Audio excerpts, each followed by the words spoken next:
Well, since I get to be first, I'd like to start off by telling you what an honor this is. I'm not an editor. My daughter is the editor. I'm here because she's in this group. I came over from Tucson when I heard you were going to be here just to attend this evening. What an honor this is to meet you and to hear you and to work with you. Only 40 years of your career. And thank you so much for doing this.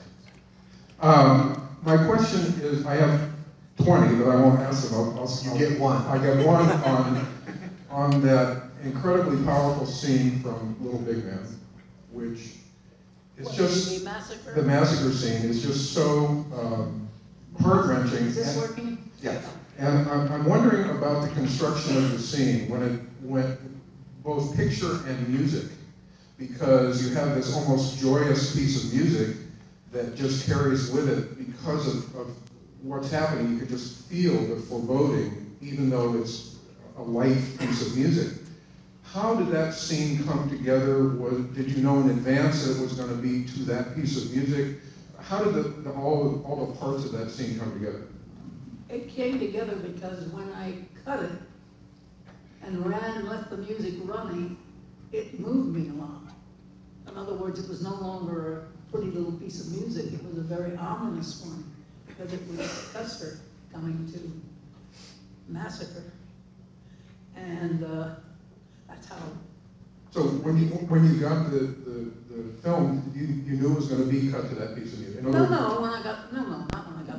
When I cut the scene, and then when he says, "Grandfather, can't you see?" or the grandfather says, "Can't you see them, my boy?" or whatever he says to Jack Crab, and the music started, I just left it going. I cut a lot of the scene sequence, obviously silent, but no matter where you cut, the music went to it. And it became a very sad piece of music for me, because it was against this terrible violence, this awful massacre. I think what he's asking is that, did you know that the music was going to be in that scene, that particular piece of music? Well, I knew that particular piece of music was going to be when Custer came forward, because probably because Arthur had picked it or something. I don't know. I can't remember how we got. But wasn't that the motif for Custer right at the beginning? Yeah, it was a motif for Custer. Yeah. Okay. So that brings up another question. When you cut a scene, not knowing the music that's going to be in that scene, do you sometimes see that scene with the music and go, "Oh God"? No, not usually. Usually the music, if it's the right music, helps the scene. Is it the right music? If it's the right music. And it usually is and the right that music. piece of music didn't seem, as you said, this gentleman said, that didn't seem to go with that kind of a massacre, but somehow or other, it became heartbreaking to me, because it was so gentle, the music, it's such a little, and this was such a horrendous massacre. Well, it was as if it was deliberate to play against the lightness of the music with the horror of what was happening. No, it wasn't. It worked out that way in the cutting room. When I cut the scene, I mean, it could have been scored. I don't know. I don't remember if we had a score on that picture. Some pictures I didn't have scores on them, but most of them I did. But that one, I don't think we had a score on it. Really? Did we? I don't know. Anybody know? Who did the music for Little Big Man? I don't remember. Long time ago. It's a wonderful piece of work. Next question. You over there in the aisle, because it's, well, never mind. Go ahead. When it comes to the work of editing, are there rules of thumb that you have worked with over the years? And if so, what are they? Probably some.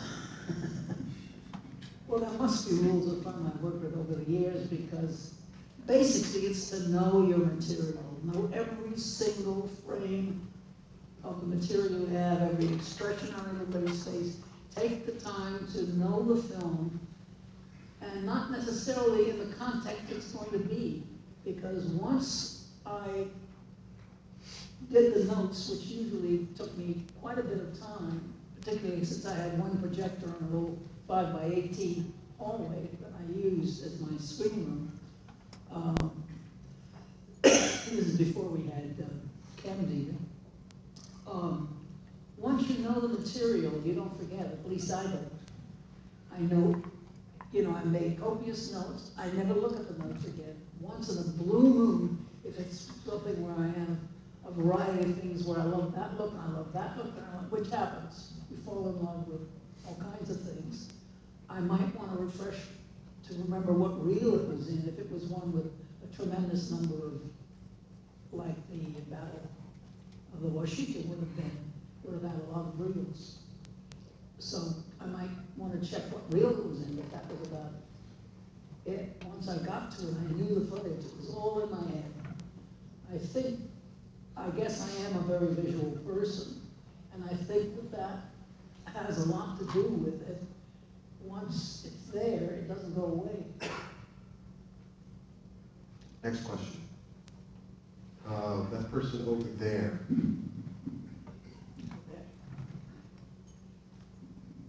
Where there's no light on him. Right, that's all right. He's a guy. Hi, I have a question about The Breakfast Club. I'm wondering, in a movie like that with 5 equally weighted characters. I'm sorry, I didn't hear the question. In a movie like The Breakfast Club with 5 equally weighted characters, I imagine, can you not hear? Equally weighted character. Equally, An ensemble. An ensemble. Oh, well, In an ensemble film. That's what I'm looking for. it's not equally weighted. Obviously, Judd Nelson was the biggest man. Who's getting the cool? He's a wonderful actor. Well, my question is, while as it explores both the whole group and individual characters, how do you was it an issue whether you were leaving characters behind too much? Did you have to think about making sure that you weren't sort of losing track of certain characters as you explored the performances of other characters? I don't think I ever thought of it as leaving characters behind. If they're interesting, Ali Sheedy had a very interesting section of work that she did on that film, which I never thought I was going to use that way. But she was quite enchanting when she did it. And so it turned out that I used a lot of her in that. Obviously, Molly and what's the name of the Rudy boy, the main one? Anthony Hall. Isn't that his name? Anthony Hall, yeah. They were both very young and very adorable. And Anthony Hall was particularly, there was a sweetness to him that lent itself, in contrast, say, to Judd Nelson's character, which was a totally different kind of character. And that kind of evolves as you do it. I remember the head of the studio, whose name I don't remember, and it's probably just as well because some of you might even be related to him, you never know. I remember he said to someone, he said, you're really going to leave that terrible scene in, what did he call it? He called it, not the psychiatrist scene, but something like that, the scene where they're all questioning, and of course that was the heart of the movie as far as I was concerned, was the scene where the kids were all in the group discussion and were bringing each other out psychologically. But the head of the studio thought it was awful. What did he call it? He called it something. It was just a very derogatory term for a scene about psychology. And so we left it that way. Psychobabble or something like that? Well, it would have been, but they didn't use that in those days. They didn't use babble. I don't remember that term coming until later. A character, when the eyes of a character that you're on shift in a way that dramatically changes the attitude of the actor, that's a basic mismatch. In other words, you don't carry through the tenor of the performance that you're watching. If the eyes are completely different, or if they don't, by the match, I don't mean they've got to they obviously have to look in the same direction, unless you're deliberately making them look in opposite directions, but what I mean is that changes, that's what people look at, are people's eyes. I believe that very strongly, that when you're looking at a film, I don't know if you've ever wondered what you look at, but I believe you look at eyes. I mean, unless someone has gross teeth or something. That's why Steve Buscemi works so much. Does that answer your question? Yes. Next question. In the scene from Reds, when Diane Keaton massages the bottle, you've got a wonderful audience reaction from that. Was that something that was directed, or something that you saw and put in? When she sees the bottle? No, when she massages the bottle. Oh, I never even thought of it. Which I have to. Are you kidding me? Every guy who sees that scene has to get up and adjust himself. As a matter of fact, I wondered why it got away. I never thought of it. And here we thought otherwise. Good taste. Yeah, I guess that's good taste. That's very key.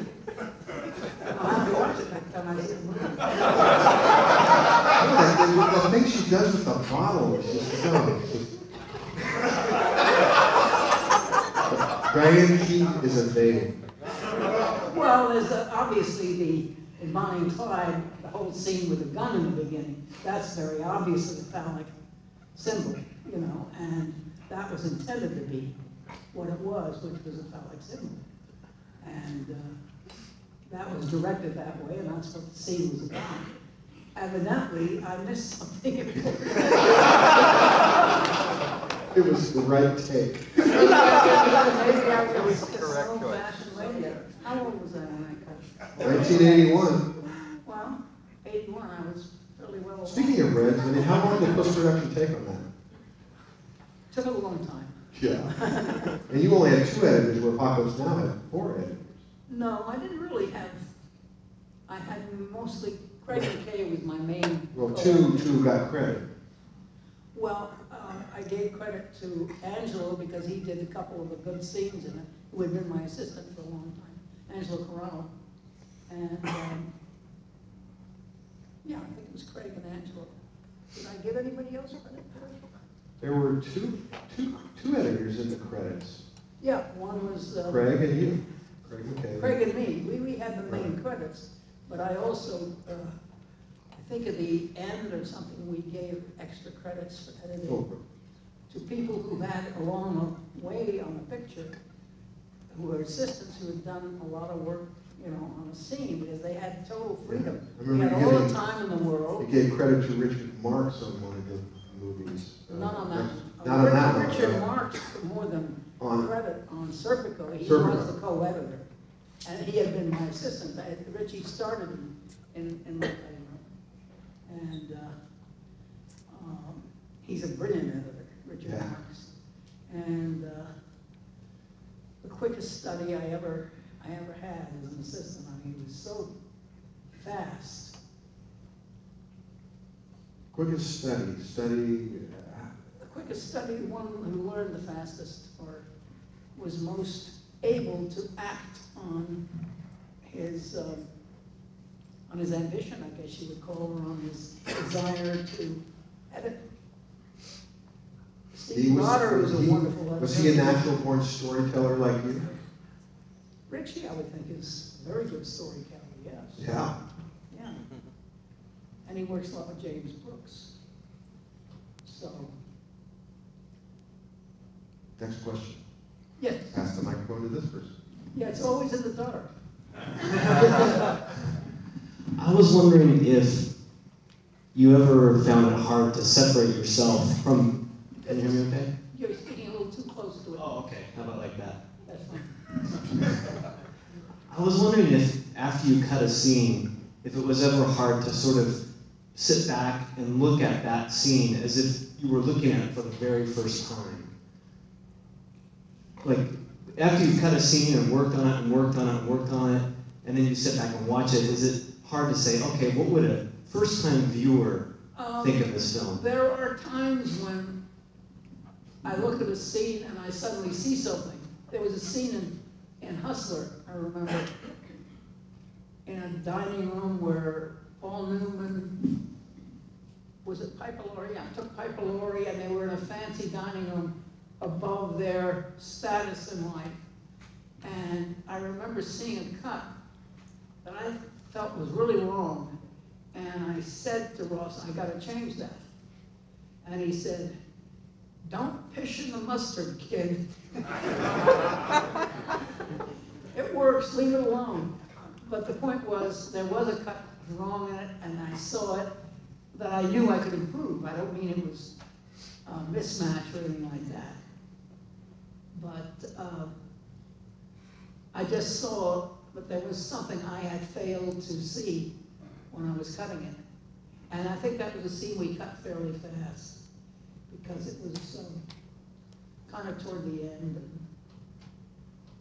and it went together fast. Did you find yourself in disagreements with your directors often? No, not usually, because usually my directors pick me. So, I mean, I was very lucky having worked with Bob Wise. But if you have a point of view on a scene, do you fight for that? At least as much as you Oh, can? if they let me, if the director, the worst problem I've had with directors are young writers on their first picture. They're impossible. Because they are still writing, and they have a vision. They don't understand it's taken a new form. And they have a lot of difficulty very often. I mean, I've worked with two young writers who hadn't, I don't mean the final cut, that he was wonderful, but I'm talking about the early days, who had it in their mind, they kind of had preconceived it the way they had written it, and it didn't work out that way. You know, it wasn't quite the right way to do. So whether I changed a line or pushed something around or did whatever it was, they got very upset. And, you know, obviously as long as his name is still on as director and they're still in charge, I do it their way. But if it keeps being bad and being the wrong way, then sooner or later, I guess I put enough pressure on them to convince them to let me try it the other way, and very often they agree. It's very hard for a writer doing his very first picture, and I don't mean the final cut, because that was a special director doing a special thing. He wrote it in a specific way and carried out the specifics of what he was planning. It was not a successful movie, but it was an interesting, very interesting movie to work on. But I'm talking about, you know, way back. You want to name names? I have no idea. Okay. Happened to me with two young directors, but one I can remember very strongly was absolutely rigid about the way he wanted it. So I finally said, okay, it's your picture, you know, you have it that way. But eventually, he came around to saying, let's try it. Obviously, as though it was his own idea. So the important thing is to know that you always have to let them think it was their idea. That's the key thing I can tell you. The actors do. All right, you over there, because we haven't gotten to this section, so somebody get up at the microphone and give it to that person way over there. Or you get up. There's a certain point in the dialogue scene between Warren Beatty and Diane Keaton in Reds when you push in to close-ups. There's a moment when it's a little wider and then you push in and there's a series of close-ups. And I was thinking of that in terms of performance and how important performance seemed to you. And I wondered if you wanted to be pushed into close-ups, but we're finding the better performance in the wider shots, if you would be torn at all about how to proceed in that instance. Well, I think you're referring to scene 21, I remember it well, where they have this fight and they part. Oh no, you know what, excuse me, it's Jack Nicholson and Diane Keaton on the couch they're sitting opposite from each other. Well, you mean when she's on the bed with her back to him? No, different scene. It was the scene after that when. It's the bottle scene. Yeah, the bottle scene. It's the scene where she's talking to. She's in a chair and he's on The bottle scene. The bottle. Masturbatory bottle scene. Yes. Which I'm sure you're right, that's probably what it was about.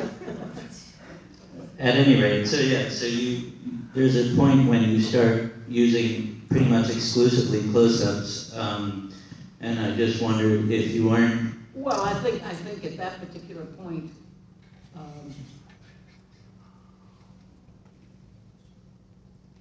well, the scene got more and more intimate and more into close-ups, and I think at that point you don't want to keep going this way all the time.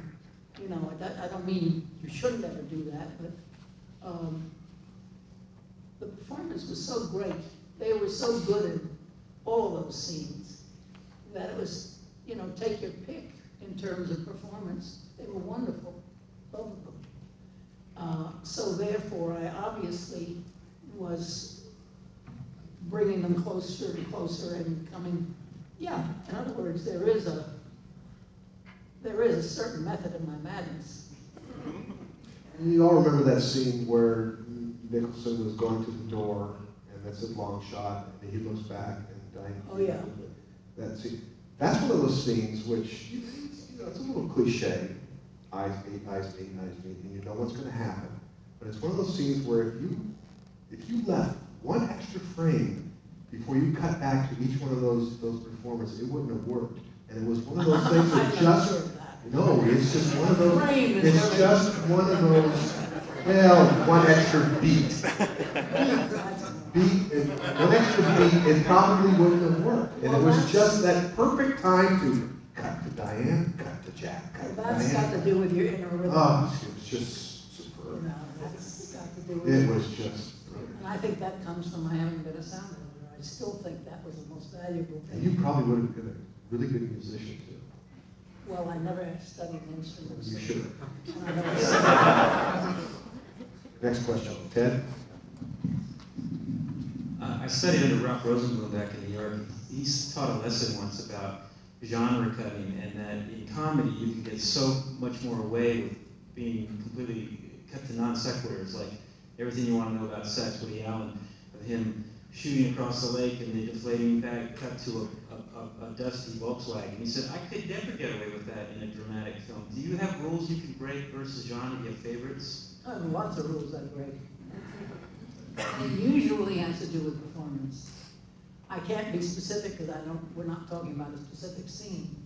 So I can't be totally, I don't think there are an awful lot of rules. I mean, when I first was working at Columbia Pictures and I was in the sound department, I would go into the editing department, and some of the editors, not the big highfalutin ones who were front office editors, but the ones who were on lesser pictures were always very generous and kind. They would show me, I remember a wonderful editor, he never got a big name, but he was a wonderful editor named Aaron, slipped my mind right now. Anyway, whatever it was, I could see him. He would come in and let me come in and show me things all the time. And it was very generous. And I remember how he showed me how you could go on a scene from a long shot to how you approach getting closer and closer. And then there was 2 or 3 editors like that who were very, very good about helping young people come along. Some of them were very persnickety, and if you looked over their shoulder, they thought you were stealing their bread and butter. But most of them were very generous. And I don't know if that answers your question. Well, the question really, when you genre to genre, a comedy versus a heavy dramatic. Wait a minute, I don't understand you. When you cut a particular genre of film, Genre. a comedy versus a heavy drama, do you have a different, do you find different latitudes and I never think of it that way, but I'm sure I do, because, well, unless it's something like Dog Day, which has tremendous drama and pressure. It has pressure humor. Humor comes out of extreme pressure these guys are under. So that even if it's a serious scene, it can become very funny. You have to be much more cognizant in terms of the timeline in a heavy drama versus a wild comedy. Yeah, well, it's not one of those slapstick comedies, you know. Although I worked on a few of those in my life, in one form or another. But the kind of comedy I'm talking about is Pacino type comedy, where it's funny, but it's really very serious. What about Arthur Penn type comedy, where you have Arthur Penn has? You look at Bonnie and Clyde, for instance. It's humor juxtaposed with this blunt violence that comes out of nowhere. It's almost, each scene is almost a set piece. Where Little Big Man, again, it's over-the-top performances, Right. very theatrical. There isn't a subtle performance in that entire movie, but yet you believe everybody who's in it. And Arthur Penn has this sort of way of, sucking He's you a into wonderful this. director. He's a Oh, wonderful my actor Lord. director. Oh, No question. God. It's just- And he also is a very brilliant director. And he's a smart guy. Why is it that these smart guys come from the theater, it seems? Arthur Penn, Sidney Lumet, Paul Newman, I mean, all these guys. Well, because they understand, Performance. I think they understand performance better. They've come through from having, But what is it about these guys knowing where to put the camera? well, they get the help where they need it. A smart director gets help when they need it. They use everybody they can to help them. How does a theater director did The Miracle Worker know where to put the camera in a scene like Little Big Man, where he's shooting ponies and shooting women and shooting, it's just... Well, those are things that Arthur had not done before. I think it was Bonnie and Clyde was the first one where we had big massive scenes that were comedy where I came on. But for instance,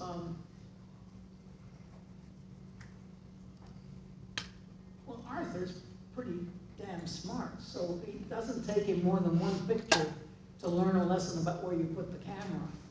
In other words, he's not sitting there for hours saying, am I on the right side of the axis or the wrong side of that? He expects people to help him, like his cameraman, so forth, to help him and tell him.